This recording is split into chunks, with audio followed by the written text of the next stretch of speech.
Bismillahirrahmanirrahim. Doa. Bismillahirrahmanirrahim. Segala puji bagi Allah di muka majlis Dewan Rakyat dengan menyebut nama Allah yang Maha Pemurah, yang Maha Pengasih. Kepadanya terpulang segala puji-pujian, kepada Rasul-Rasulnya salawat salam kehormatan, kepada sekalian orang yang taatkan Allah.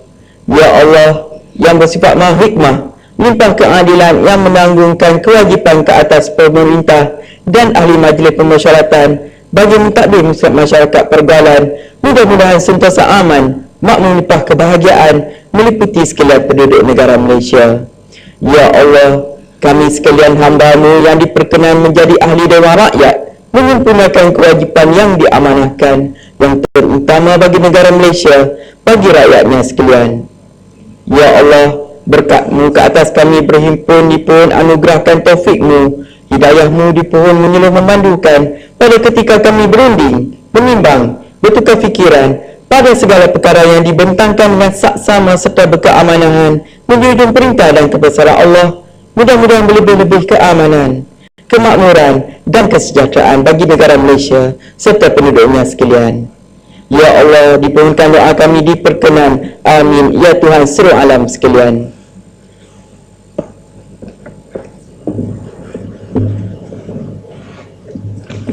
Pertanyaan-pertanyaan bagi jawab lisan.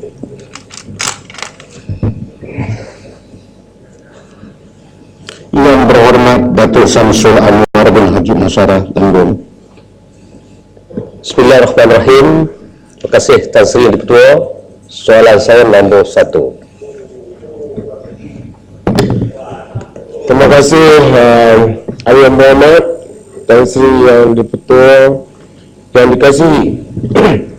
Untuk maklumat Yang Muhammad, bagi memantap dan mentransformasikan pengurusan bencana supaya jadi lebih komprehensif dan fokus, pada 26 Ogos 2015, Jemaah Menteri telah bersetuju terhadap cadangan penubuhan Agensi Pengurusan Bencana Negara APBN di bawah Jabatan Perdana Menteri, selain bersetuju kepada perubahan dalam mekanisme pengurusan bencana negara.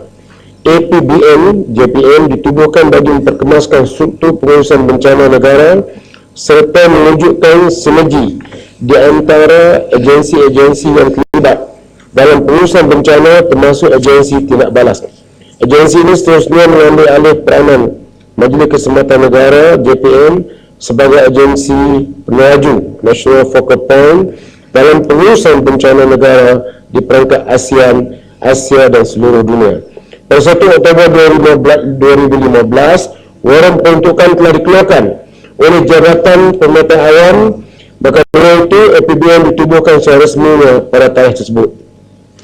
Senari dengan transformasi pengurusan bencana negara, mekanisme pengurusan bencana telah diperkemaskan di mana Jabatan Pertahanan Awam Malaysia akan menjadi sekretariat dan urustia bagi jawatankuasa pengurusan dan bantuan bencana di peringkat pentadbiran negeri, daerah serta menjadi penaju di peringkat komuniti.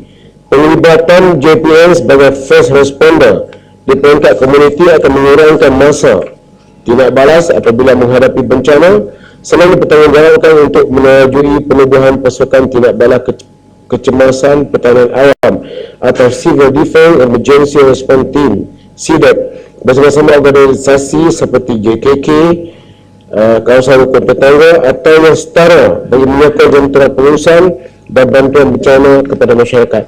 Tan Sri Yang Ketua, prinsip arahan MKN 20 masih lagi relevan dan diguna pakai untuk tujuan pengawasan dalam fasa tindak balas, selama agensi-agensi terbabit perlu mematuhi satu SOP tindak balas bersepadu Unified Command dengan izin di bawah seliaan Setiausaha Kerajaan Negeri dan Pegawai Daerah selaku kerusi jawatankuasa pengurusan dan bantuan bencana di peringkat negeri dan daerah. Terima kasih.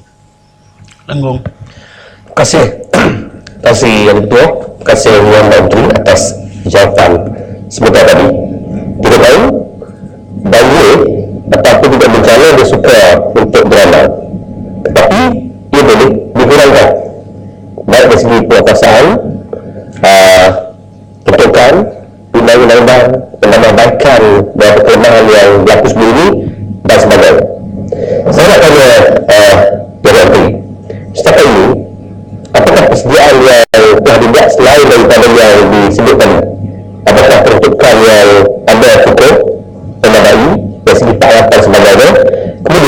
apakah langkah-langkah yang telah pun kerajaan umumkan untuk tambatan banjir dan sebagainya telah pun mula disanakan? Karena pada saya, kita tidak boleh tunggu lama kerana bencana ini boleh berlaku bila-bila masa. Terima kasih. Terima kasih yang betul, soalan yang bagus. Untuk berkaitan dengan baik, pada tahun lepas banjir besar berlaku seluruh negara dan tidak pernah dalam hidup ini, mungkin hidup pensi pendekar atau pensi yang betul ataupun ahli yang berhormat, yang pernah kita hadapi banjir yang melibatkan mangsa hampir 600,000 orang. Banjir yang terbesar dalam sejarah kehidupan kita. Mungkin sebelum kita ada lagi banjir besar yang disebutkan pernah berlaku pada tahun 1927 di Kelantan, disebut banjir merah. Banjir besar tahun lepas pun kita walaupun ada kekurangan di beberapa buah daerah, bukan negeri, kekurangan di peringkat awal, kerana mangsa banjir tidak bersegera untuk pindah bila diarahkan berpindah. Tetapi pada hari yang kedua, ketiga dan seterusnya kita dapat mengatasi perkara tersebut. Kita tidak SOP yang ada tidak dipindah tahun ini, tetapi diperbaiki dan diperkemaskinikan. Apabila kita tuduh mengenai APBN ini ialah untuk membolehkan supaya semua agensi digemblengkan tenaga sebagaimana yang disebut di bawah arahan MKN 20. Tetapi sekarang ini pun pada sebelum ini pun memang penggembelingan tenaga dibuat. Cuma sekarang ini diberi kepada agensi khusus. Dulu dibagi kepada MKN sebagai sekretariat di peringkat negeri dan daerah, dan di peringkat daerah ini pegawai daerah. Tetapi MKN sendiri dia tidak mempunyai jentera utamanya. Sekarang ni bila JPAM mengambil alih, JPAM menjadi jentera utama bersama dengan agensi-agensi lain, polis, tentera, bomba, Rena dan lain-lain lagi. Jadi dari segi SOP ni kita perkemaskiran seperti mana seperti yang telah dikukuhkan dalam arahan PT MK20. Dari segi peralatan sedang dipersiapkan dari masa ke semasa yang baik. Kemudian dari segi peruntukan kita tidak ada masalah. Sebab apa? Agensi pengurusan bencana terlibat secara langsung dari segi perpindahan, pengurusan di tempat perpindahan dan selepas itu pasca banjir. Kita Jabatan Kependudukan akan menguruskan di peringkat perpindahan.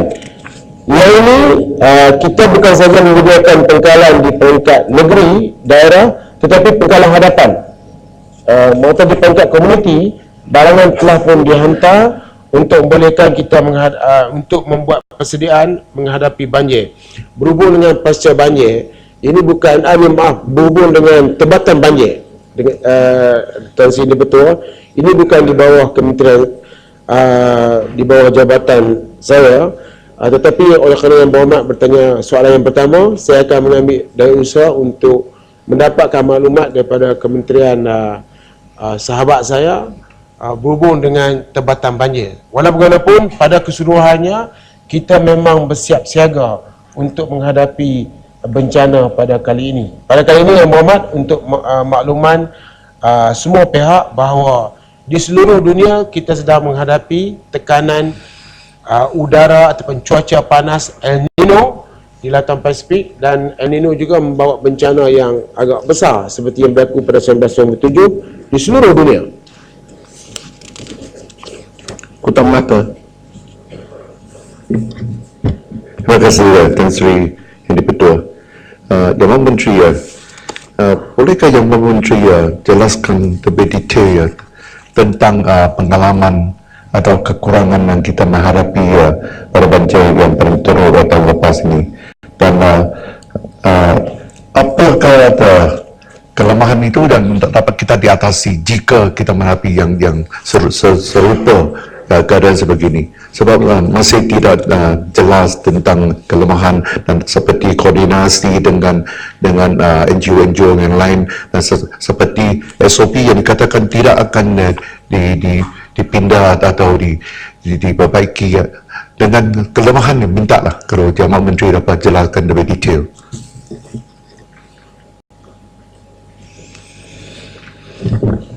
Tuan Zul Mertua, terima kasih kepada Kota Melaka yang juga mendapat gelaran Mr. Prima. Tuan Zul Mertua, kita bila berlaku banjir, kita akan membuat postmortem dengan izin tentang kekurangan yang kita hadapi. Dan dari segi SOP-nya, sebenarnya SOP-nya itu boleh diperkemaskinikan. Dan kita untuk memberikan SOP itu diikuti, dipatuhi dan ianya mendapat kesan yang lebih baik, maka kita anjurkan supaya semua pejabat daerah dan juga peringkat negeri mengundurkan simulasi ataupun latihan sebelum banjir. Bila kita buat simulasi, kita dapat menentukan tugas kepada agensi kerajaan dengan lebih khusus, dan yang keduanya semua kita dapat koordinasi, kita tak dapat koordinat dengan izin NGO yang ingin sama-sama memberi bantuan. Jadi walaupun kita kata pada banjir nanti jabatan ini mengambil alih, tetapi bila kita buat simulasi, kita khususkan kepada orang itu sendiri. Contohnya kita katakan bomba. Walaupun kita sebut perkataan bomba, tapi kita khususkan orang yang akan terlibat sekiranya berlaku banjir di tempat kejadian ataupun di peringkat komuniti. Benar yang kita perhatikan secara umumnya bahawa kekurangan yang utama di samping ada sedikit kekurangan aset, tetapi kita boleh atasi kekurangan kita adalah dari segi leadership, kepimpinan. Sebab kalau sekiranya kepimpinan itu mantap, dia boleh koordinatkan bantuan NGO dan juga agensi kerajaan ini, dan kita dapat bantu. Saya sering menyebut Mohd tak mahu yang ini, sebelum bahawa ada satu daerah di daerah yang Mohd yang berkenaan, kita lihat terdapat 100 biji bot yang dipunyai oleh orang kampung dan juga NGO, termasuk ferry drive yang kita berada di sepanjang jalan daripada Kota Baru pergi ke Gurmusang. Jadi tugas utama kepimpinan pemimpin di peringkat daerah ini adalah supaya dia boleh koordinat semua sekali aset yang ada. Kita benarkan mereka untuk menyewa, kita benarkan mereka untuk mendapat sumbangan, tidak ada masalah. Yang paling penting kita selaraskan supaya semua bantuan dapat diberikan kepada mangsa banjir. Jadi yang itu kita telah teratasi. Untuk membolehkan kita menghadapi kekurangan ini, kita telah membuat pelbagai perkara, termasuklah kursus memperkenalkan dan juga mengetemukan beberapa daerah yang kita anggap telah menguruskan dengan baik bencana pada masa yang lepas. Kita perkenalkan, termasuklah di antaranya kawasan macam Kemaman disebut sebagai template Kemaman, kemudian Parit, kemudian Pasir Salak sebagai contoh, dan juga beberapa daerah di Pahang, Terengganu, Kelantan sendiri, Melaka, Perak, dan juga Sabah Sarawak. Ini beberapa kawasan yang telah menguruskan bencana dengan baik. Jadi ini semua yang nak kira yang mana. Jadi kekurangan yang saya sebutkan tadi adalah yang di akhirnya adalah pemimpin di peringkat daerah itu penting, demikian juga pemimpin di peringkat negeri, dan demikian juga pemimpin di peringkat pusat. Peringkat pusat ini untuk pertahanan yang berhormat, pada masa lepas pengurusi pengurusan bencana semasa MK menjadi sekretariat ialah Timbalan Perdana Menteri dan saya menjadi Timbalan Pengurusi. Kemudian sekarang ini diubah kepada agensi pengurusan bencana negara yang nak berhormat Timbalan Perdana Menteri Pengurusi, dan saya masih Timbalan Pengurusi. Dan kita lihat kalau yang berhormat sendiri mengalami dengan tidak melihat hanya maklumat daripada media sosial, orang akan melihat bahawa terdapat perubahan yang besar yang dibuat sekarang ini, di mana kita telah bersiap siaga untuk menghadapi bencana. Bukan sahaja pihak kerajaan, termasuk juga pihak NGO. Yang hormat tengok laporan akhbar menunjukkan bahawa NGO dan juga pihak universiti di antaranya yang terlibat untuk sama-sama menguruskan perkara-perkara yang berkaitan untuk menghadapi bencana kali ini. Terima kasih. Yang berhormat Datuk Kamarudin bin Jaafar Tumpan. Assalamualaikum dan salam reformasi. Tan Sri Yang Dipertua, terima kasih. Soalan saya nombor 2. Assalamualaikum. Salam satu Malaysia. Salam sehati sejiwa.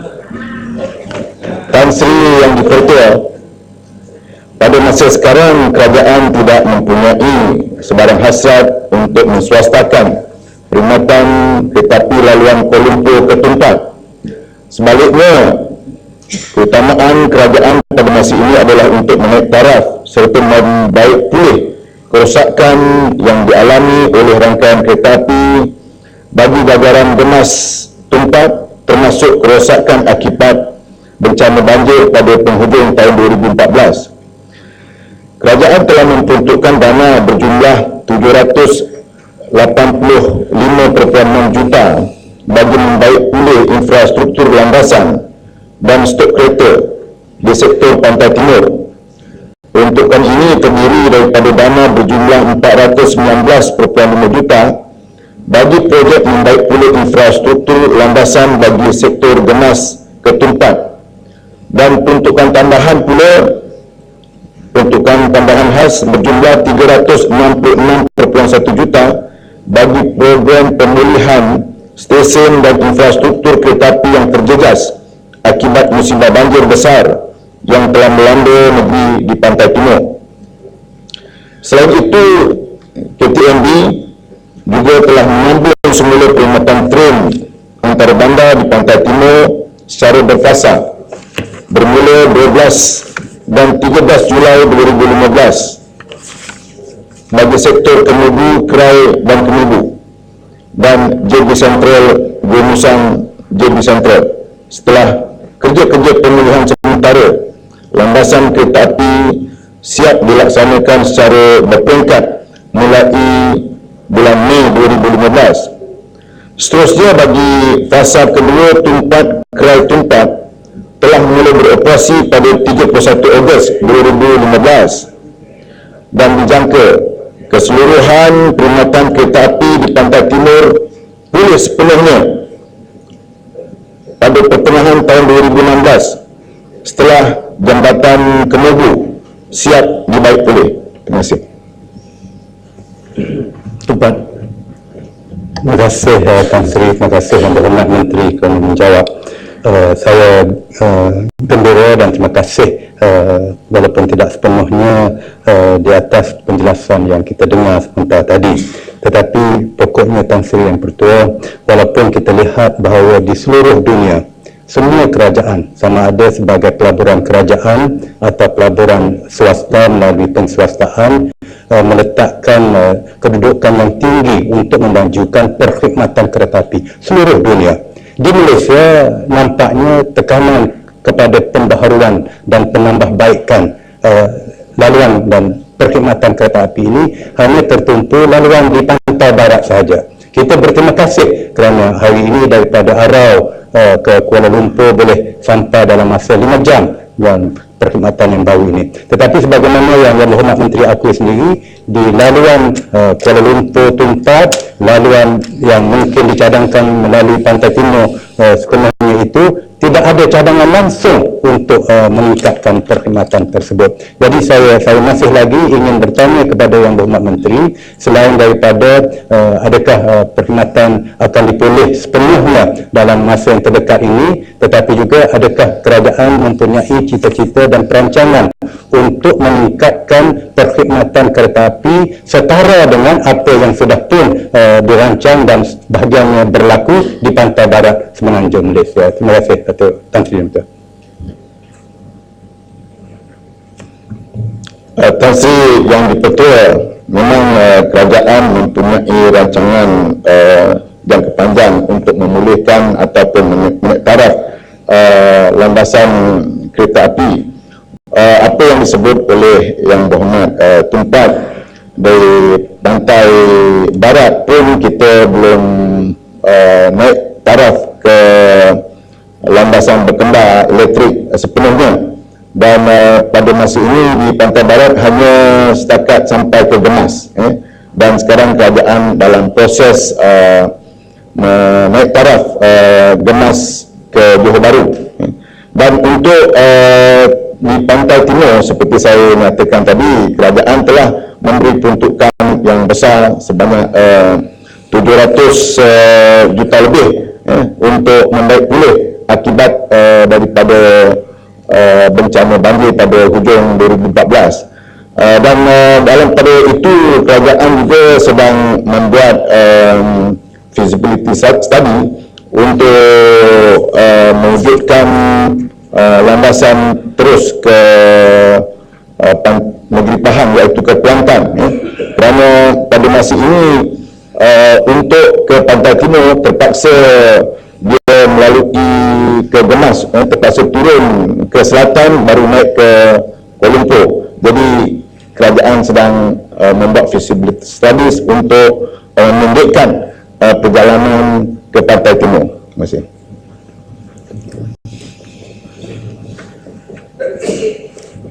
Terima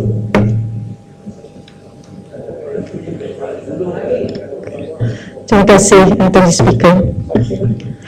Saya cuma nak bertanya pada pihak kementerian, apakah persediaan bagi perancangan jangka pendek, sebab tadi dimaklumkan mengenai taraf dan baik pulih dan segalanya, tapi apa yang saya nak tahu adalah jangka pendek, perancangan jangka pendek oleh KPMD ataupun pihak Kereta Pertanian Melayu untuk memastikan penumpang yang menggunakan fasiliti ini sampai ke destinasi masing-masing, terutamanya kira berlaku musibah banjir yang sama seperti tahun lepas. Terima kasih.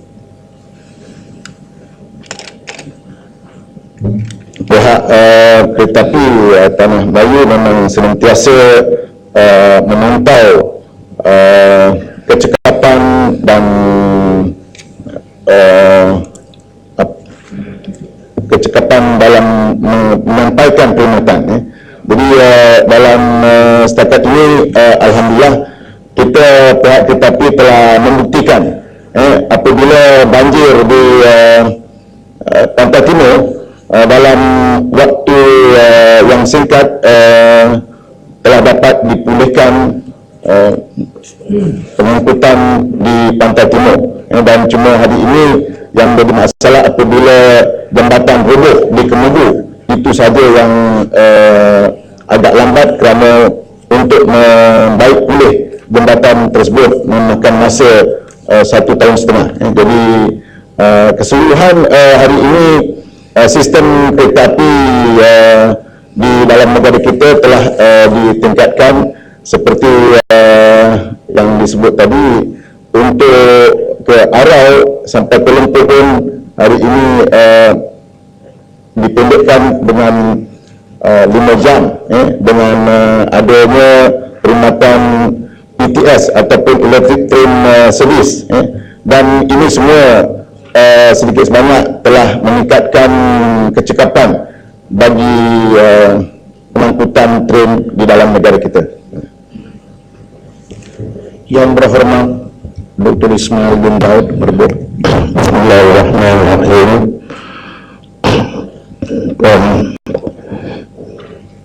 Ketua Alam Nombor 3.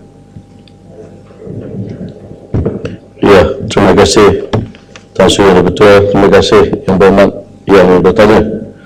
Tuan Yang Ketua, Pembangunan Ekonomi Desa adalah merupakan satu daripada strategi yang diberikan tumpuan oleh Kementerian Kemajuan Luar Bandar dan Wilayah dalam usaha kementerian untuk menjadikan luar bandar yang berdaya maju dan berpendapatan tinggi. Walau bagaimanapun, pembangunan sektor ekonomi berdepan dengan pelbagai cabaran dan memerlukan transformasi bagi meningkatkan sumbangannya dalam menyokong aspirasi negara berpendapatan tinggi menjelang tahun 2020. Antara cabaran yang dihadapi adalah meningkatkan penglibatan golongan belia luar bandar dalam aktiviti ekonomi yang mampu menjana pendapatan dan ekonomi negara. Sehubungan dengan itu, Kementerian telah merangka dan melaksanakan pelbagai langkah dan program yang diharapkan dapat meningkatkan pendapatan belia di luar bandar, dan antaranya satu skim pembiayaan ekonomi desa SPED yang dilaksanakan melalui kerjasama Small Medium Enterprise Development Bank Malaysia Berhad dan Bank Kerjasama Rakyat Malaysia Berhad Bank Rakyat serta pembiayaan oleh MARA dengan objektif untuk menyediakan kemudahan pembiayaan perniagaan ke arah menambah bilangan serta mempertingkatkan tahap usahawan Bumiputera dalam bidang perdagangan dan perindustrian yang bersaiz kecil dan sederhana. Kedua, program Rural Business Challenge RBC. Program ini memberi peluang kepada belia Malaysia memperlihatkan kecenderungan, minat serta kesungguhan untuk menjadikan keusahawanan sebagai kerjaya pilihan atau sumber pendapatan. RBC diwujudkan bagi memilih usahawan belia untuk sama-sama memajukan ekonomi luar bandar. Ketiga, program latihan keusahawanan yang meliputi khusus latihan seminar bengkel bagi input pendedahan, pengetahuan dan kemahiran di tahap pembudayaan keusahawanan, pewujudan usahawan serta peningkatan dan pengukuhan usahawan yang dianjurkan oleh MARA serta dengan kerjasama agensi kerajaan swasta dan NGO. Keempat, program pembangunan teknousahawan MARA yang merupakan metod untuk peningkatan kapasiti dan kapabiliti usahawan sedia ada kepada usahawan kecil, sederhana dan besar mengikut kelas masing-masing yang dilaksanakan melalui kerjasama rakan pintar teknologi antara MARA dengan pihak IPTA, IPTS, agensi dan badan kerajaan penyedia teknologi atau sektor swasta yang mempunyai kepakaran berasaskan penyelidikan dan teknologi strategik. Kelima, program pembangunan usahawan muda Putra merupakan usaha MARA bagi melahirkan usahawan dari golongan belia atau generasi muda lepasan institusi pendidikan MARA yang mahu memulakan perniagaan buat kali pertama, startup. Usahawan putra yang berpotensi dalam bidang perniagaan akan terus dibangunkan melalui program-program peningkatan dan pengukuhan dalam rantaian program pembangunan keusahawanan MARA. Keenam, program peningkatan pendapatan bagi golongan miskin dan termiskin yang menyediakan bantuan keuangan dan pengurusan untuk membolehkan kumpulan besar ataupun kumpulan sasar menyertai atau menjalankan projek-projek ekonomi dalam pelbagai sektor.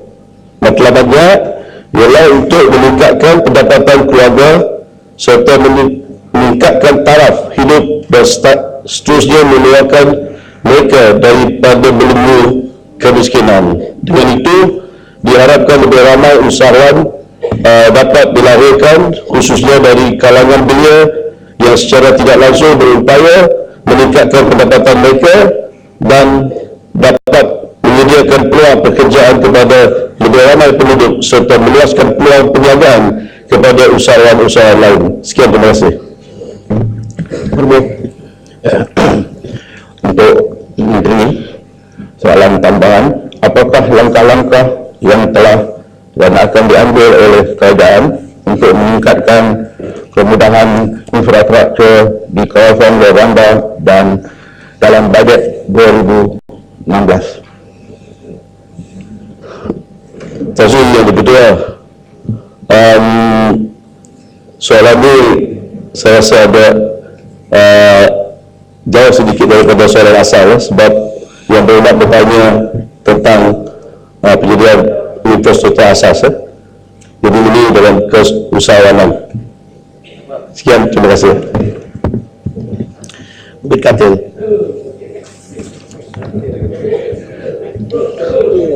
Terima kasih Tuan Sri Speaker. Saya mendengar dengan teliti daripada Menteri sebentar tadi ada 6 ataupun 7 rancangan yang telah dibuat. Saya ingin tanya Menteri tentang pendekatan usahawanan sosial yang telah pun diumumkan beberapa kali oleh kerajaan dalam usaha untuk membasmi kemiskinan terutama di kalangan generasi muda. Misalnya bantuan kewangan. Saya percaya bantuan kewangan ini tentu ada beberapa syarat yang mungkin sukar untuk belia-belia di kampung ini dan menemuinya. Apakah kerajaan menerka strategi-strategi baru, misalnya membuka konsep CSR kepada bantuan kewangan untuk mereka-mereka yang berada di desa ini dalam aspek memperkasa program keselamatan sosial. Terima kasih. Ya, soalannya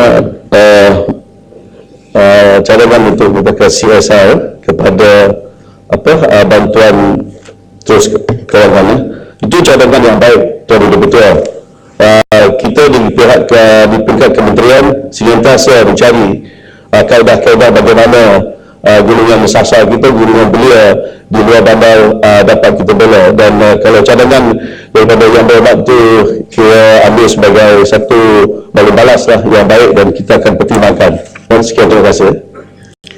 Yang berhormat Tuan Jeff Tuan Aung Jurutung. Tan Sri Yang Dipertua, soalan nombor 4.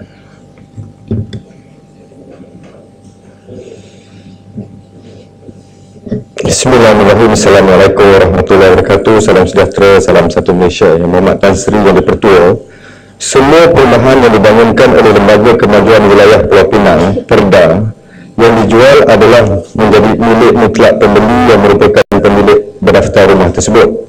Oleh yang demikian, Perda tidak mempunyai kawalan terhadap rumah-rumah yang tidak diduduki selepas dijual, termasuk sama ada ianya telah berpindah tangan atau disewakan oleh pemilik berdaftar rumah tersebut.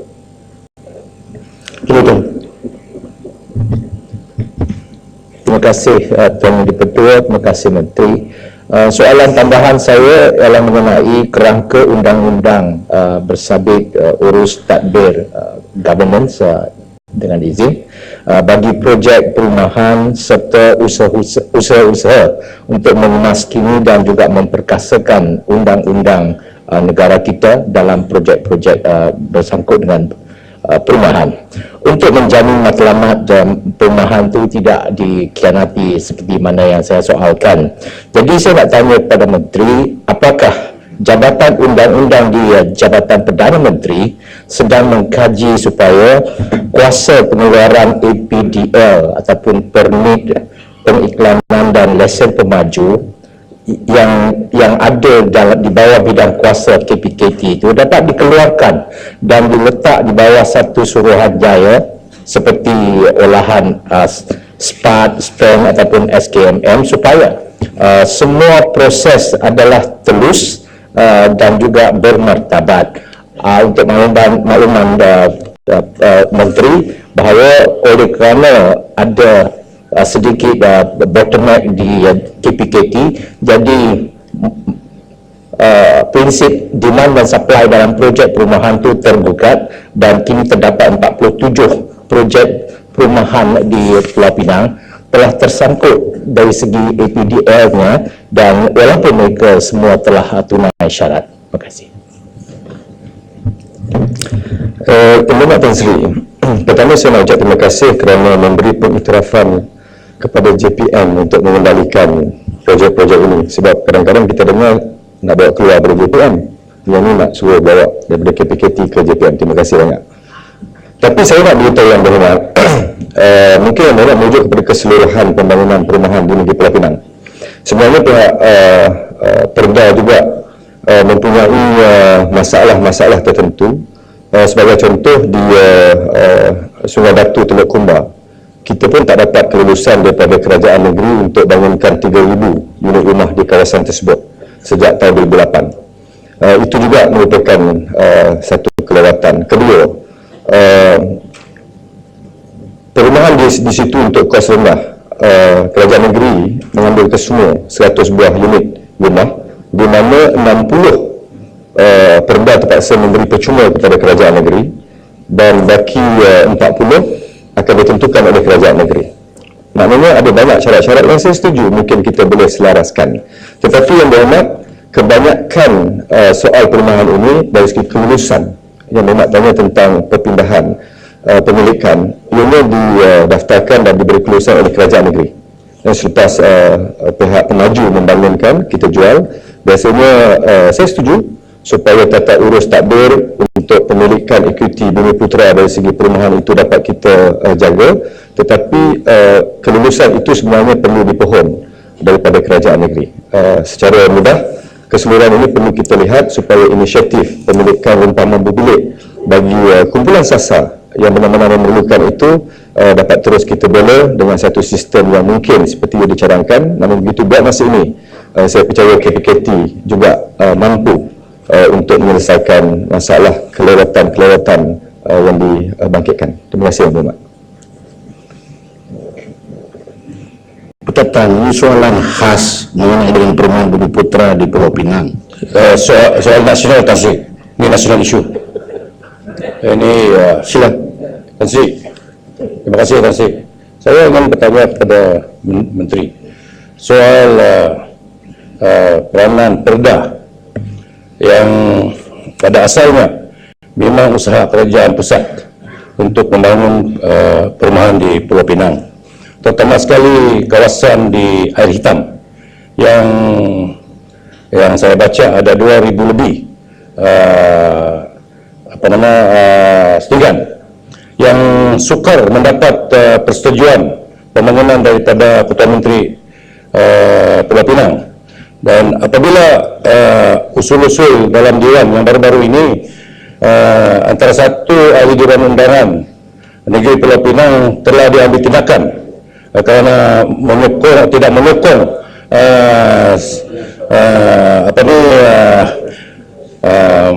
polisi atau dasar Ketua Menteri Pulau Pinang. Apakah pendapat jawapan dari Ketua Menteri?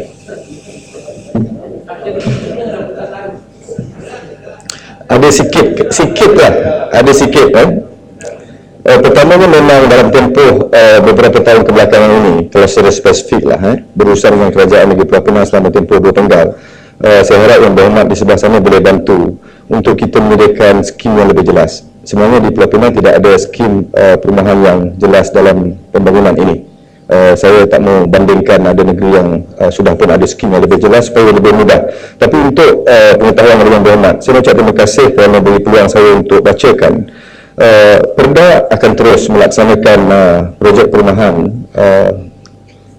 untuk membantu rakyat di Pulau Pinang. Dalam tempoh sehingga 2015, Perda telah membangunkan sebanyak 9,934 rumah pelbagai kategori, yang mana 1,716 dibuat dalam tempoh 2008 sehingga tahun ini, 2015. Dan Perda dalam rancangan untuk membina sedang dibangunkan ada 1,687. Dan Perda merancang untuk membina sehingga tahun 2020 sebanyak 5,119. Dan saya harap yang sedang dibangunkan ini akan siap menjelang tahun 2018. Dan yang kita rancang 5,119 ini dapat dibantu oleh kerajaan negeri dalam mempercepatkan agar perancangan yang dibuat oleh Perda dapat memberi manfaat kepada rakyat yang memerlukan di negeri Pulau Pinang. Terima kasih, Yang Berhormat. Menteri, yang soal kawasan Air Hitam tu, belum jawab. Kawasan tu kena tanya kerajaan negeri lah. Sebab penduduk setinggan itu urusan kerajaan negeri. Sebab itu saya hanya menjawab memang tidak ada satu skim perumahan yang jelas dalam tempoh 2 tenggal pentadbiran yang amat berhormat bagan untuk kita bantu menyelesaikan masalah setinggan yang disebut. Terima kasih. Yang Berhormat Datuk Sapawi bin Ahmad Wasali Sipitang.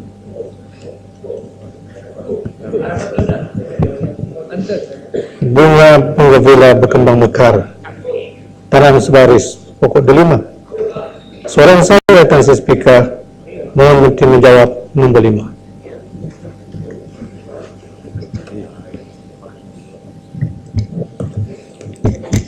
Terima kasih Yang Berhormat Sipitang atas soalan berkaitan ranking Universiti Awam di Malaysia.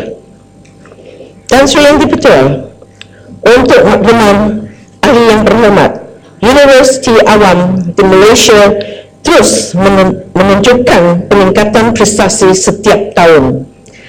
Laporan QS World University Rankings 2015 yang dikeluarkan pada 15 hari bulan September 2015 telah menunjukkan terdapat peningkatan prestasi 3 buah universiti awam bagi penarafan tahun 2015 berbanding dengan penarafan tahun 2014, iaitu Universiti Malaya, Universiti Sains Malaysia dan Universiti Putra Malaysia. Buat pertama kali, universiti awam berjaya di kedudukan 150 universiti terbaik, iaitu Universiti Malaya yang berada di kedudukan ke 146 dari 151. Dengan izin, University Malaya has broken the 150 academic barrier to be in the top 150 university in the world. Selain itu, QS World University Rankings by Subject dengan izin 2015 telah mengumumkan bahawa 23 daripada bidang pengajian dipelopori oleh UA berada di dalam lingkungan 200 terbaik dunia dengan 2 bidang berada pada arah 50 terbaik dunia, iaitu USM di kedudukan ke-31 dalam bidang sains alam sekitar atau environmental science dengan izin, dan UN dalam bidang pengajian pembangunan atau developmental science dengan izin di kedudukan ke-32. Terbaru, 4 universiti awam berjaya berada dalam kedudukan 50 terbaik QS World University Ranking 2015 Top 50 Under 50 dengan izin. USM berada di kedudukan 26, Universiti Teknologi Malaysia berada di kedudukan 30, diikuti oleh Universiti Kebangsaan Malaysia di kedudukan 32, manakala UPM di kedudukan 38. Selain itu, Universiti Islam Antarabangsa Malaysia berada di kedudukan antara 1 hingga 100. Pencapaian ini merupakan satu kebanggaan dan membuktikan bahawa universiti awam berada dalam kelompok universiti terbaik dunia bagi kategori universiti yang berusia bawah 50 tahun. Selain itu, Universiti Malaya dan Universiti Sains Malaysia juga kini berada di kedudukan 500 terbaik dalam 2015 Academic Ranking of World Universities atau AWU, dan menurut Dr. Ying Cheng, Pengarah Executive Center for World Class Universities dengan izin, UM dan USM mempunyai ramai penyelidik yang mendapat citasi atau citasi tertinggi dengan kualiti dalam bidang kebakaran masing-masing.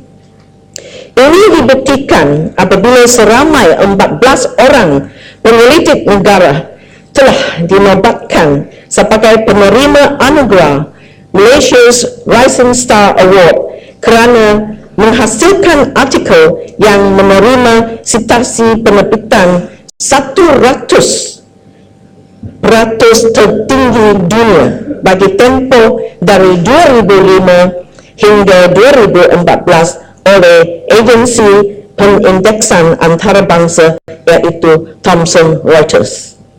Penerapan ini berjaya memposisikan Malaysia sebagai salah sebuah negara yang mempunyai sarjana bertaraf global yang memberi sumbangan ilmiah berimpak tinggi kepada bidang pengajian masing-masing.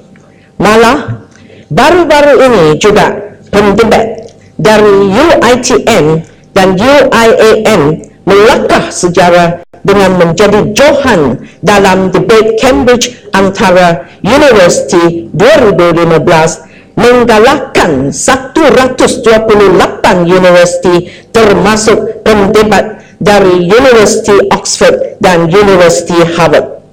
UiTM menjadi juara bagi kategori utama, manakala UIAM menjadi juara bagi kategori English as a Second Language. Pencapaian-pencapaian tersebut sudah membawa bukti yang jelas bahawa universiti awam di Malaysia adalah soaring upwards dengan peningkatan demi peningkatan. Tan Sri Yang Di-Pertua, pelbagai langkah berterusan dilaksanakan oleh Kementerian Pendidikan Tinggi dalam terus memperbaiki dan memperkuatkan ranking UA tempatan. Antaranya ialah menanda aras dengan universiti di negara yang mempunyai pemetaan sosial ekonomi dan sosial budaya yang hampir sama tetapi mendapat pendarafan yang tinggi di peringkat global seperti universiti di Korea Selatan, Thailand dan Singapura.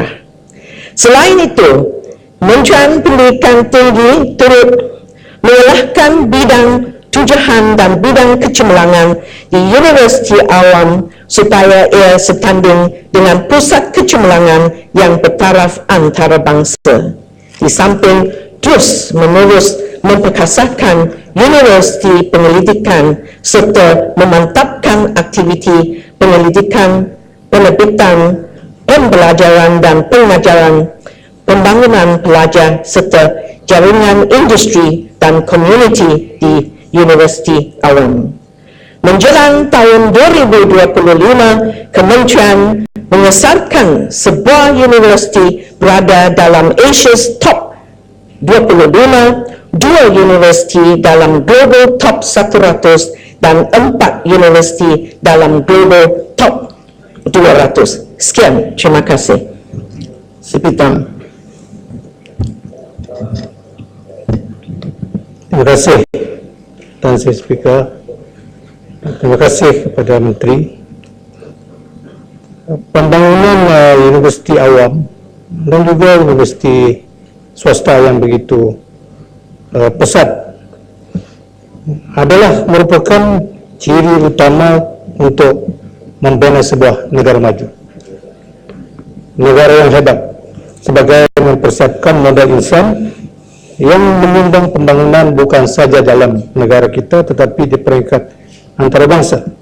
Sudah semestinya ia membawa persaingan bukan sekadar hanya antara universiti tetapi di peringkat global seperti yang disebut oleh yang berhormat Menteri tadi.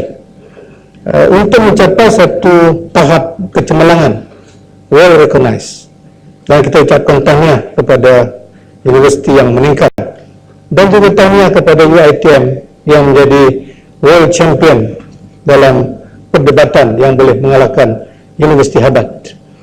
Persoalan saya di sini ialah apakah sebenarnya yang digunakan QS World University Ranking ini untuk menilai pencapaian ini?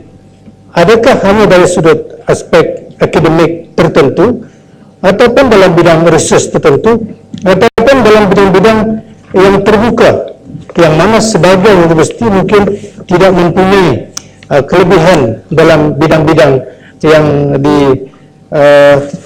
untuk dicapai oleh QS World Ranking peringkat antarabangsa ini.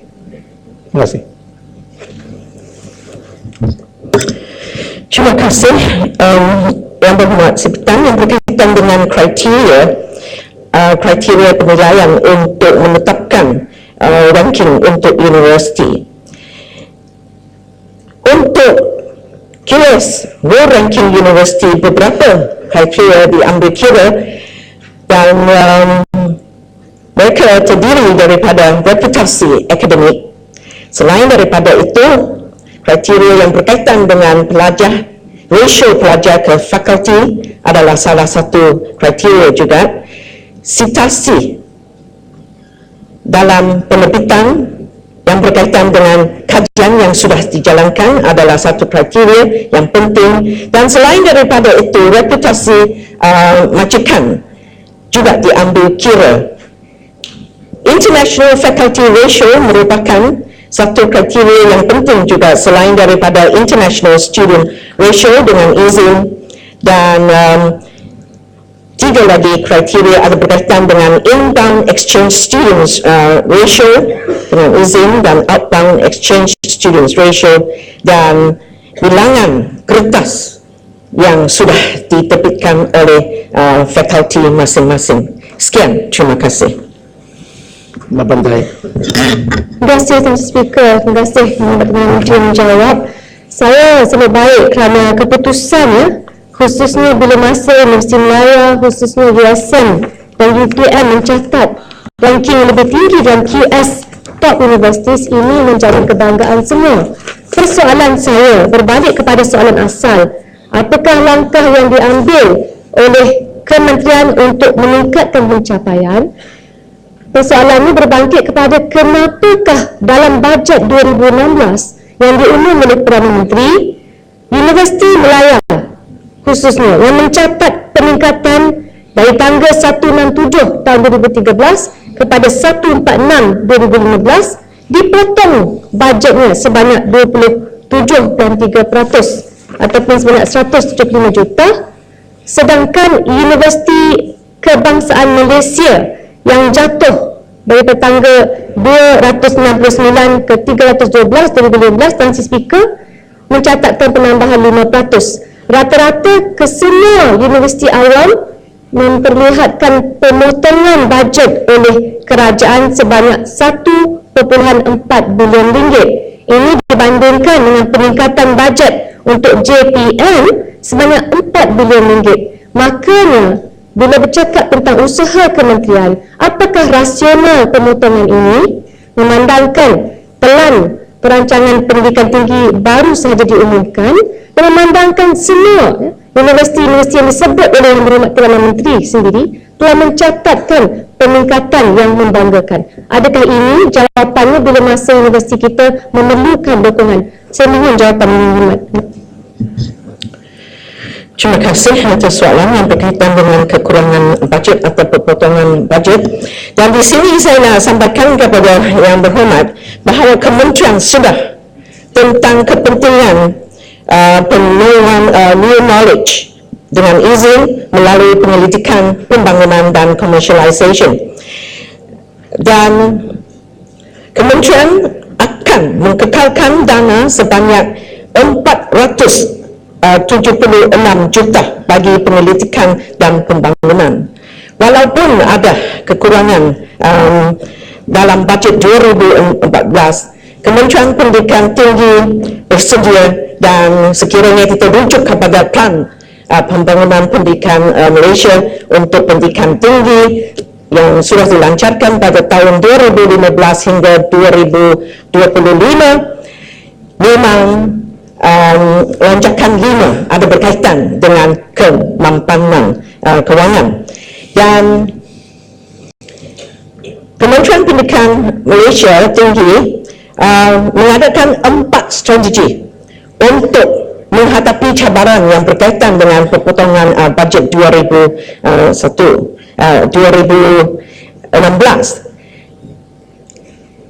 Strategi yang pertama ada berkaitan dengan endowment, dan pada masa yang sama itu kita juga dapat alumni UiTM. Saya bagi satu contoh di mana UiTM satu million education fund, dan selain daripada itu kita boleh universiti boleh unlock dia punya assets di mana kita boleh menggunakan expertise dalam consultancy dan dalam pendidikan dan pembangunan. Selain daripada itu kita commercialization of assets dengan izin, dan di sini saya memberi satu contoh yang berkaitan dengan University of Malaya. Is the best example as it has succeeded in generating 30% of the operating costs through asset commercialization. Dengan izin Plantation Industry Investment, UN Specialist Center, UN Center for Continuing Education, International University of Malaysia, Wales. Dan baru-baru ini Kementerian Pendidikan Tinggi juga sudah mengadakan satu new funding formula, dan ini adalah berdasarkan inisiatif berdasarkan prestasi universiti. Jadi ini bermakna bahawa Kementerian Pendidikan Tinggi bersedia untuk menghadapi cabaran dan kita nak pastikan bahawa kecemerlangan yang sudah diperolehi tidak jatuh. Sekian, terima kasih. Yang berhormat Tuan William Leong J. Kin Selayang. Terima kasih Menteri. Soalan saya, soalan 6. Tan Sri Yang di-Pertua, Malaysia bukan negara ahli kepada Konvensyen mengenai status pelarian 1991 dan Protokol 1967. Justru kerajaan tidak mengiktiraf dan mengeluarkan kad kepada pelarian. Walau bagaimanapun, kerajaan sentiasa membuat pemantauan ke atas proses temubual dan pengeluaran kad UNHCR bagi memastikan hanya pelarian yang layak diberikan status tersebut oleh pejabat Suruhanjaya Tinggi Pertubuhan Bangsa-Bangsa Bersatu mengenai pelarian UNHCR.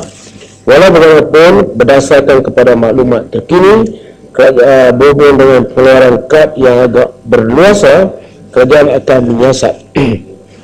Pelarian yang telah mendapat status ini dibenarkan tinggal sementara di negara ini sebelum dihantar pulang ke negara asal atau ke negara ketiga. Berdasarkan kepada statistik yang dikeluarkan oleh pejabat UNHCR di Kuala Lumpur sehingga 31 Oktober 2015, terdapat seramai 154,219 orang pemohon suaka dan pelarian berdaftar dengan UNHCR seperti pecahan seperti berikut. Saya bagi tak sebab angkanya agak panjang, Tan Sri, saya baca yang satu negara saja, iaitu Myanmar. Sebanyak 142,554 yang terdiri daripada 53,350 pemohon suaka dan yang lain ialah migrant economy. Jadi sebanyak 84,804. Kerajaan masih lagi mengekalkan dasar sedia ada, iaitu tidak membenarkan parti walaupun memegang kad UNHCR yang sah untuk bekerja termasuk berniaga di Selangor. Pihak Jabatan Immigration Malaysia dan pihak berkuasa tempatan akan melaksanakan operasi dan penguatkuasaan ke atas pelarian yang bekerja termasuk majikan yang menggaji pelarian tersebut dari masa ke semasa. Pemberian kebenaran pekerja ini akan menjadi faktor penarik kepada pelarian untuk masuk ke negara ini. UNHCR sebagai agensi di bawah Pertubuhan Bangsa-Bangsa Bersatu yang menentukan status dan memberi kad UNHCR kepada pelarian adalah dianggap bertanggungjawab menjaga sara hidup harian, kebajikan, tempat perlindungan, kesihatan dan pendidikan pelarian yang tinggal sementara di Malaysia selaras dengan perundangan dan peraturan negara yang berkuasa. Sekian, terima kasih.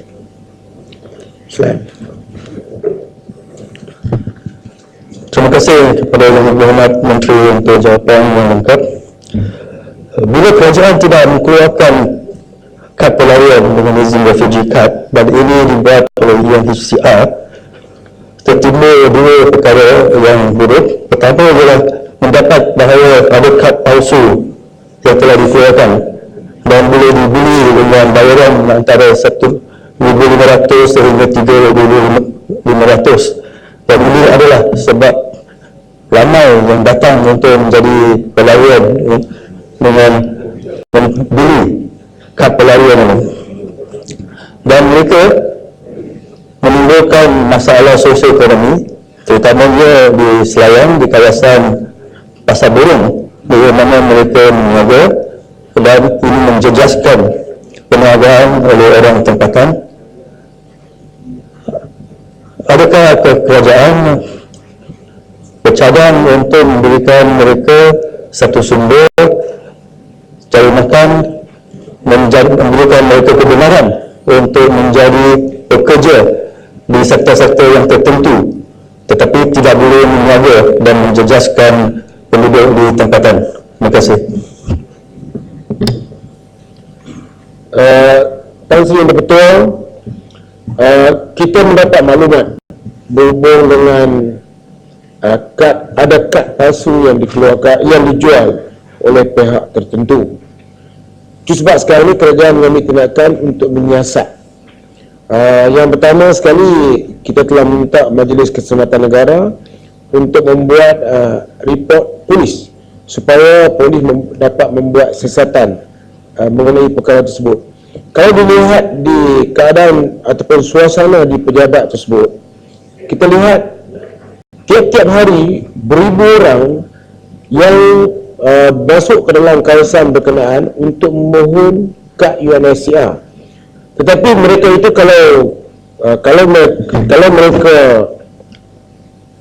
kalau sekiranya mereka keluar daripada pintu pagar itu, berarti mereka tidak ada apa-apa dokumen yang sah untuk menentukan siapakah mereka. Jadi keadaan ini agak mengelirukan.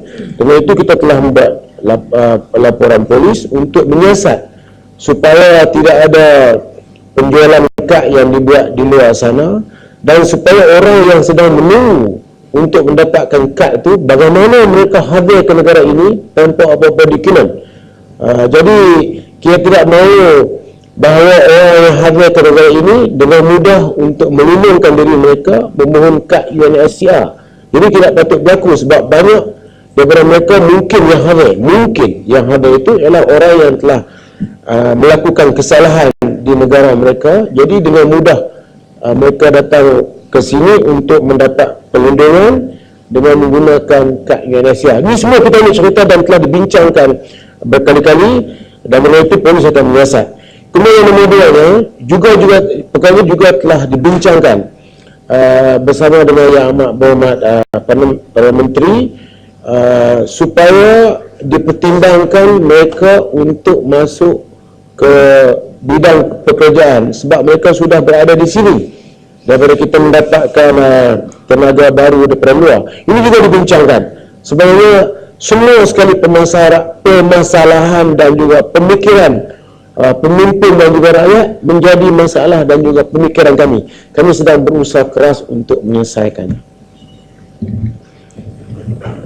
Labuan. Terima kasih. Yang betul. Saya difahamkan pemilik kad pelarian ini sudah berkembang sehinggalah ke generasi ketiga, keempat dan kelima. Apakah dasar kerajaan terutamanya kepada generasi-generasi yang kemudian yang lahir di Malaysia ini, adakah mereka ini akan diberikan kewarganegaraan ataupun permit untuk mereka dapat hidup dengan lebih teratur di dalam negara kita, ataupun kita kena hantar mereka ke negara ketiga ataupun ke negara asal mereka? Terima kasih. Tausi yang betul, tindakan kepada perkara ini akan diambil oleh pihak Kementerian Dalam Negeri, sama ada melalui immigration ataupun melalui Jabatan Pendaftaran. Tetapi polisi kita tidak berubah, bahawa kerajaan bukan ahli kepada convention, bukan ahli kepada status pelarian 1951 dan juga protokol 1967. Dan mereka, ini prinsipnya, hadir ke negara ini secara sementara sebelum dihantar pulang ke negara asal mereka ataupun ke negara yang ketiga. Masalah orang-orang Myanmar ni, mereka dianggap tidak berwarga negara dan mereka telah dizalimi dengan teruknya di negara asal mereka, dan mereka ni lari ke merata-rata di seluruh dunia, termasuk saya mendapat maklumat bahawa terdapat 260,000 di Saudi.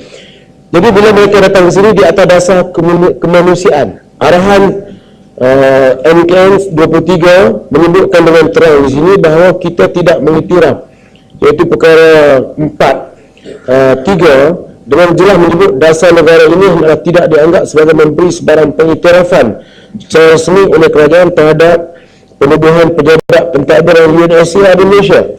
Jadi mereka hadir di sini, mereka diberi pendaftaran sementara oleh UNHCR, dan selepas itu terletaklah kepada bahu UNHCR untuk menentukan supaya mereka ini pulang ke negara asal ataupun pergi ke negara yang ketiga. Saya telah mendapat maklumat daripada UNHCR, mereka ada rekod bahawa terdapat sebahagian besar mereka ni yang telah pergi ke negara yang ketiga, termasuklah di antaranya ialah Australia dan juga United States Tan Sri Lanka Petua. Tetapi masih sebahagian besarnya masih berada di negara ini, dan bila mereka berada di negara ini sudah pasti melalui kemanusiaan wujud sehinggalah berlaku perkahwinan, ataupun mereka juga membawa juga keluarga mereka datang ke sini. Dengan itu lahirlah generasi yang kedua yang berada sekarang. Ini adalah merupakan permasalahan dan ianya sudah pasti akan ditangani oleh Kementerian Dalam Negeri. Tetapi daripada dasarnya bahawa kita bukan negara ahli kepada yang telah saya sebutkan tadi. Dan dengan itu berhubung dengan sama ada anak-anak mereka itu patut diberi warga negara ataupun tidak, ini saya ulangkan kepada Kementerian Dalam Negeri untuk menguruskannya. Tetapi sudah pasti kehadiran mereka atau ibu bapa mereka negara ini adalah bukan untuk tetap tapi sementara. Tetapi ada yang sementara di sini sudah pun menjangkau 20 tahun dan sebagainya. Terima kasih.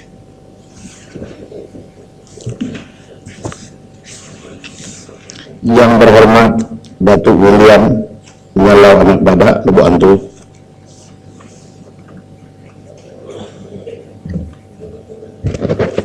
Terima kasih Tan Sri Wali Ketua Yang Saya Tujuh. Terima kasih Tuan Wali Ketua, dan terima kasih juga kepada yang berhormat yang bertanya soalan yang ketujuh. Tuan Wali Ketua, pelaksanaan projek berkelan elektrik luar bandar di negeri Sarawak dilaksanakan secara berperingkat-peringkat dan kebiasaannya mengambil masa 24 bulan untuk disiapkan. Kementerian sedar terdapat beberapa projek elektrik luar bandar di Parlimen Lubuk Antu yang tidak dapat disiapkan dalam tempoh kontrak yang telah ditetapkan disebabkan oleh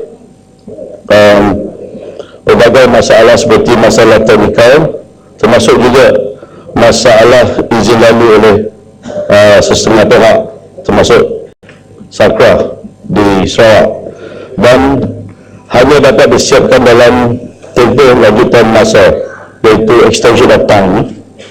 Kementerian sentiasa memantau pelaksanaan projek dari masa ke semasa supaya projek dapat disiapkan dalam tempoh lanjutan masa yang diberikan oleh kementerian.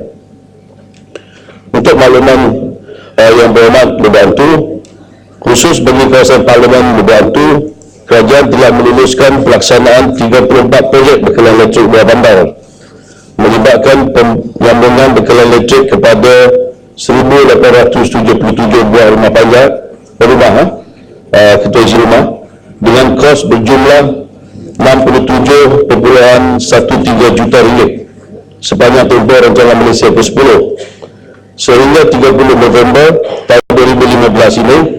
32 projek yang memberi manfaat kepada 1,594 buah rumah untuk keluarga, bukan rumah panjang di Parlimen Lubuk Antu telah siap dilaksanakan, manakala dua projek lagi melibatkan 283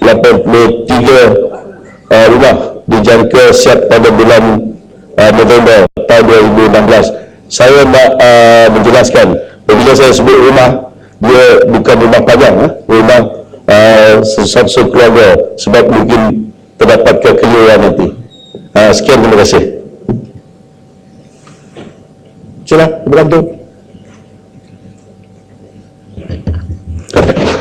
Terima kasih Tan Sri Yang Ketua.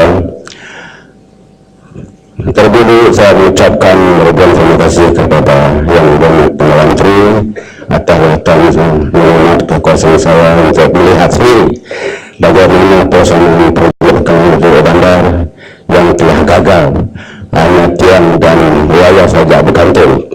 Jadi sejak tahun 2011 sampai sekarang, orang panjang telah tertunggu bilakah lampu dapat menyala kepada pemilik atau panjang mereka.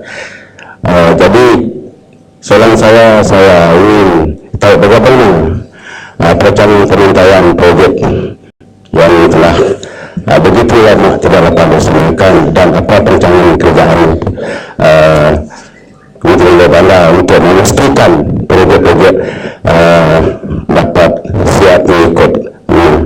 di masa akan datang.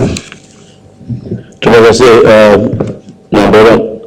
Ya, projek dia bukan dikatakan gagal lah, dia lewat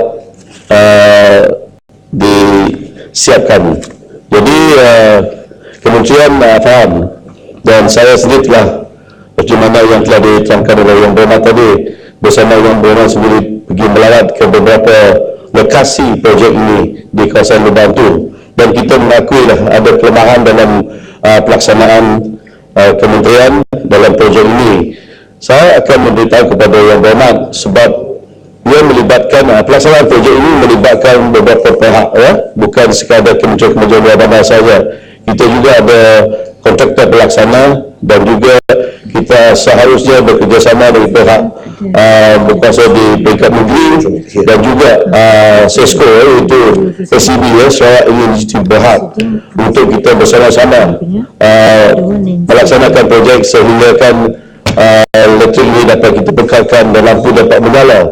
Dan semua proses ini di sekadar tempat memang kita menghadapi masalah.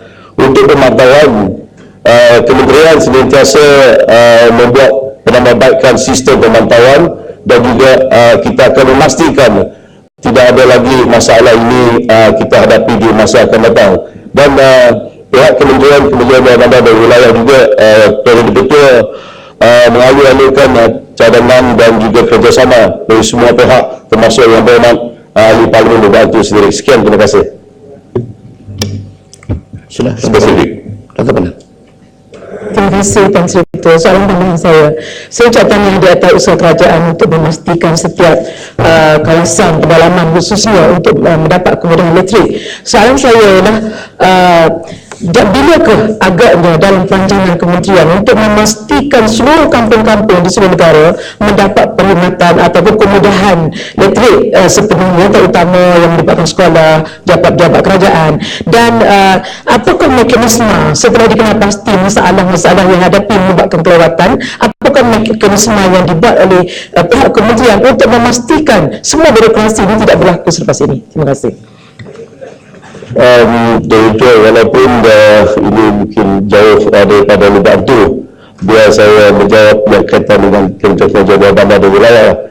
Sebenarnya oleh kerana soalan ataupun saranan daripada Yang Berhormat dan terbanyak sebentar tadi memang meluaslah, bukan sekadar pada tanggungjawab kementerian luar bandar dan wilayah. Sebab tapi saya mendapati soalan tadi, bilakah untuk kawasan-kawasan luar bandar, penduduk luar bandar ataupun kampung-kampung di luar bandar, memang kita ada sasaran dalam jangka beberapa tahun mendatang ini. Dia cuma kita bergantung sangat kepada keuangan yang akan lebih kepada kementerian yang melaksanakan projek ini. Dan oleh itu perancangan kita sangat bergantung kepada keadaan keuangan. Jadi sasaran kita menjelang tahun 2020 sepatutnya semua kampung kita nak adakan bekalan elektrik luar bandar. Dan untuk yang lain, bagaimanakah ditanya Yang Berhormat tadi, dia melibatkan kementerian lain dan agensi-agensi lain. Setelah betul saya tidak nak menjawab untuk pihak lain lah. Sekian, terima kasih. Boleh tak? Saya kasih peluang kepada Kota Samarahan. Terima kasih Tuan Speaker. Soalan tambahan yang ingin saya kemukakan kepada pihak menteri ialah salah satu isu bekalan elektrik luar bandar di kawasan pedalaman ialah pemasangan wire-wire di rumah-rumah. Adakah pihak kementerian bercadang untuk memasukkan kos pemasangan wiring di dalam rumah di dalam spek bekalan elektrik luar bandar? Terima kasih. Terima kasih Yang Berhormat. Yang Berhormat, inilah satu-satunya perkara yang amat penting dalam rantaian ataupun delivery sistem kita untuk supaya lampu dapat menjala, dan projek itu boleh dikatakan siap dengan sepenuhnya. Memang ada masalah kerana buat setakat ini sistem kita KKOW, Kementerian Kerajaan Luar Bandar, dengan kontraktornya hanya memasangkan tali sampai ke tiang yang berdekat dengan tempat ataupun rumah, dan pemasangan meter desain meter dan pendawaian dalaman bukan tanggungjawab Kementerian Kerajaan Luar Bandar dan Wilayah. Di situlah selalunya ada melapor projek boleh jadi lewat, dan Kementerian Kerajaan Luar Bandar dan Wilayah memang berhasrat sekarang pun sedang memikirkan mungkin apa yang disarankan oleh Yang Berhormat tadi, pendawaian dalaman internal wiring itu kita boleh mendapatkan peruntukan daripada kerajaan supaya kita dapat memastikan standard pendawaian dalaman itu mengikut standard yang diterima oleh pihak Seskuat ataupun SEB, Sarawak Industri Berhad. Jadi terima kasihlah Yang Berhormat oleh kerana cadangan itu begitu tepat sekali dan amat penting bagi kita meningkatkan ataupun membaikkan pelaksanaan projek ini. Sekian, terima kasih.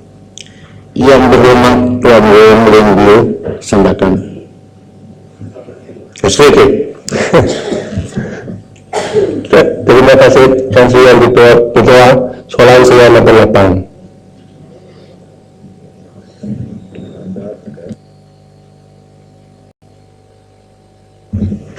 Terima kasih Yang Berhormat.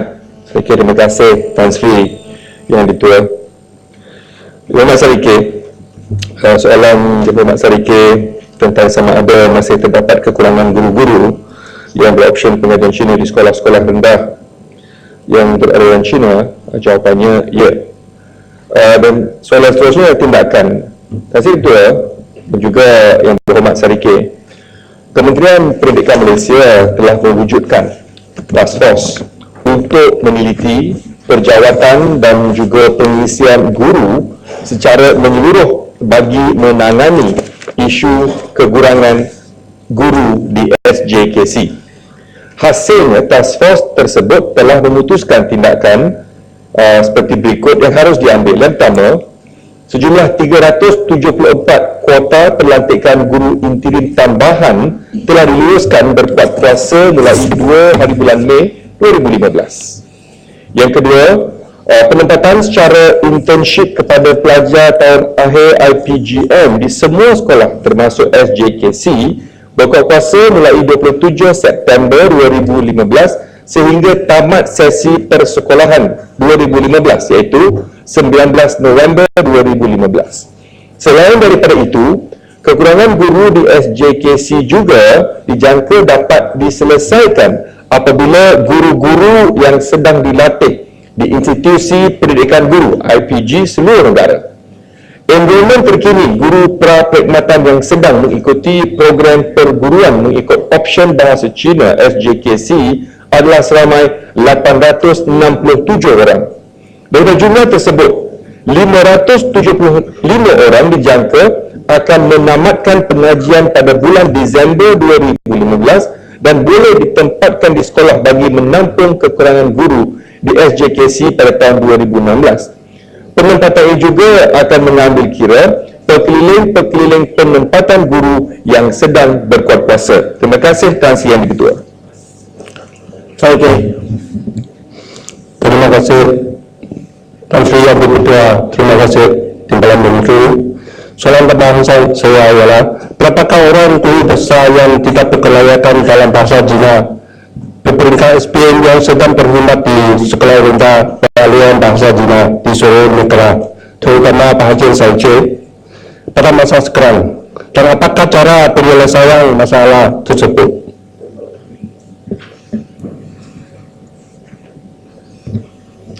Terima kasih Yang Berhormat Sarike. Terima kasih Tan Sri Yang Ketua.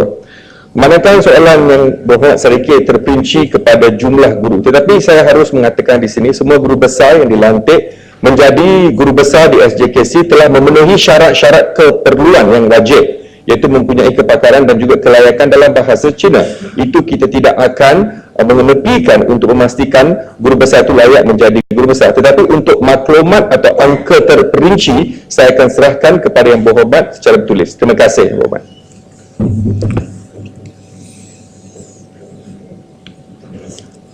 Hasil Gudang. Terima kasih Tan Sri Speaker. Soalan tambahan saya, jika kedapatan sekolah-sekolah kurang murid iaitu SKM ini di beberapa kawasan, apakah tindakan kementerian bagi mengatasi masalah ini sekaligus boleh menampung permasalahan kekurangan guru di sekolah-sekolah lain? Sekian, terima kasih. Terima kasih Yang Berhormat Kasih Gudang atas soalan. Yang Berhormat, biasanya apabila ada sekolah-sekolah kurang murid ini, kebiasaan ialah sekolah-sekolah ini akan ditukar ataupun dipindahkan satu lokasi yang mana ada lebih ramai lagi penduduk. Dan kita akan sentiasa memang menjadi dasar kita di Kementerian Pendidikan Malaysia, walaupun pelajar-pelajar di sekolah itu mungkin 10 atau 15, tetapi pembelajaran itu diteruskan. Tetapi kita juga telah mengambil beberapa inisiatif untuk mendapatkan ataupun meletakkan sekolah-sekolah ini di lokasi-lokasi baru di mana ada peningkatan pelajar-pelajar.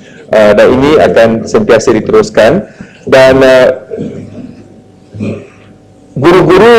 kekurangan guru-guru ini tidak terlibat dalam aspek ini, kerana yang paling penting ialah kita perlu meneruskan proses pengajaran. Walaupun anak muridnya kadang-kadang kurang daripada jumlah guru, kadang-kadang guru lebih daripada anak murid, tapi proses pembelajarannya harus diteruskan. Tapi apa yang kita menggalakkan ialah bahawa sekolah-sekolah yang terletak atau sekolah-sekolah kurang murid ini digalakkan untuk mencari lokasi yang lebih sesuai di kawasan bandar supaya lebih ramai lagi dapat meneruskan pembelajaran di sana. Itu yang kita mengkaji dan sentiasa mengambil tindakan apabila ada permohonan-permohonan seperti itu. Terima kasih Yang Berhormat. Silakan Mas Bang. Terima kasih Tan Sri Ketua, terima kasih Yang Menteri. Pertamanya saya nak ucapkan terima kasih kepada Kementerian, terima kasih Yang Menteri kerana mengambil perhatian yang khusus terhadap kembangan sekolah SJKT dan juga JKC dalam Parlimen Kuala Selangor. Setidaknya akan berikan satu gambaran bahawa sistem pendidikan kita tidak menidakkan kaum-kaum tertentu. Soalan saya kepada Yang Menteri, saya ada menerima juga aduan khususnya di kalangan PIBG dan juga guru-guru tentang tahap penguasaan bahasa Malaysia di kalangan pelajar-pelajar edukasi. Saya tanya pandangan Yang Menteri, apakah langkah-langkah khususnya untuk meningkatkan tahap penguasaan bahasa Malaysia khususnya di kalangan pelajar-pelajar di edukasi untuk memastikan bahawa mereka mencapai tahap minimum dalam konteks komunikasi. Terima kasih Tan Sri Ketua.